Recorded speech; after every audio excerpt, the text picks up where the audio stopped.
ఈమె ఎక్కడున్నది? వీళ్ళందరూ కూడా పారిపోయారు. మేము పట్టుకుంటే వీళ్ళందరూ పారిపోయారు. వీళ్ళందరూ ఎక్కడున్నారు? పోలీసులు కూడా ఈ రోజు పూర్తిగా కాంగ్రెస్ కి సహకరిస్తున్నది. పోలీసుల ఆధ్వర్యంలోనే దొంగ ఓట్లేస్తున్నారు. దాదాపు 1000 మంది ఈ రోజు సవేర ఫంక్షన్ హాల్లో ఇప్పుడు ఉన్నారు దొంగ ఓట్లేయడానికి. చివరి 2 గంటలలో దొంగ ఓట్లేయడానికి వచ్చారు.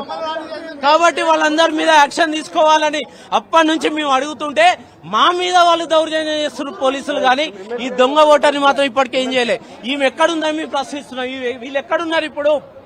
వీళ్ళు పోలింగ్ స్టేషన్ కు వచ్చిన వాళ్ళు లోపలికి పోయిన తర్వాత వాళ్ళు చూసారు వేరే ఉంది, ఆమె వచ్చినామా వేరే ఉంది. ఆమెను అడిగితే ఎక్కడి నుంచి వచ్చినామంటే ఎల్బీ నగర్ నుంచి వచ్చినా అంటుంది. ఎల్బీ నగర్ నుంచి యూసఫ్ కూడా ఎందుకు వచ్చింది ఓటేయడానికి అని చూస్తే వీళ్ళేమో ఇంట్లో ఉన్నారు ఓటరు. మేము ఫోన్ చేసి అడిగినాం, ఈ ఓటర్ని అడిగినాం మీరు ఎక్కడ ఉన్నారంటే మేము ఇంట్లో ఉన్నామన్నారు. ఇప్పుడు వస్తున్నాం సార్ బయలుదేరుతున్నాం అన్నారు.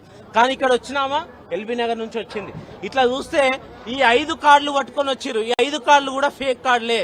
ఇవన్నీ కూడా ఫేక్ ఐడి కార్డులు. ఈ 5గురు కూడా పారిపోయారు. మేము పోలీసులకు అప్పగించిన తర్వాత వాళ్ళని పారిపోయేటట్టు చేశారు. పోలీసులు పూర్తిగా సహకరిస్తున్నారు. ఈ రోజు పోలీసులు పూర్తిగా విఫలమయ్యారు. కాంగ్రెస్ ప్రభుత్వం పూర్తిగా పోలీసులను వాడుకొని గెలవాలని చూస్తుంది దొంగ ఓట్లేసి. దాదాపు 20,000 ఓట్లకు వీళ్ళు ప్లాన్ చేసినట్టు ఎన్నికల అధికారులు కంప్లైంట్ చేసినా పట్టించుకోవట్లేదు. దీని మీద ఎట్లా చూస్తారు? ఎన్నికల అధికారులకు కంప్లైంట్ చేసినాం, పోలీసులకు అధికారులకు కంప్లైంట్ చేసినాం. ఎన్నికలు మొదలు కాక ముందు నుంచి కూడా కంప్లైంట్ చేస్తూనే ఉన్నాం. దొంగ ఓట్లున్నాయి, భారీ ఎత్తున 20,000 దొంగ ఓట్లున్నాయి.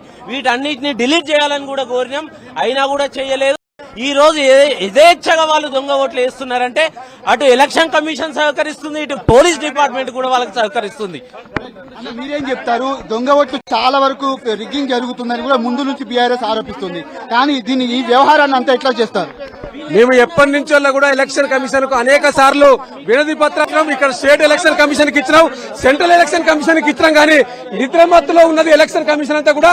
ఇలా రాష్ట్ర ప్రభుత్వం ముఖ్యమంత్రి గారు పోలీసు వ్యవస్థను దగ్గర పెట్టుకొని మొత్తం కూడా మేము అప్పటి నుంచే చెప్పినాం ఓటు చోరీ జరుగుతుందని చెప్పి. అది ఇలా వాస్తవంగా కనిపిస్తా ఉన్నది. ఇలా 1000 వందలు ఫంక్షన్ హాల్లో పెట్టి ఓటింగ్ బూత్ తీసుకొచ్చి ఇలా దొరుకుతా ఉన్నారు, అర్థంగా దొరుకుతా ఉన్నారు. మేము ఆనాడే చెప్పినాం ఖైరతాబాద్, ఎల్బీ నగర్, మిగతా పక్క నియోజకవర్గాల నుంచి ఇక్కడ అదనంగా వాళ్ళను ఓటు చేర్పించి ఓట్ల నాడు తీసుకురావడానికి ప్రయత్నం చేస్తున్నారని మేము చెప్పినాం. అది చెప్పిందే ఇలా వాస్తవంగా జరుగుతా ఉన్నది.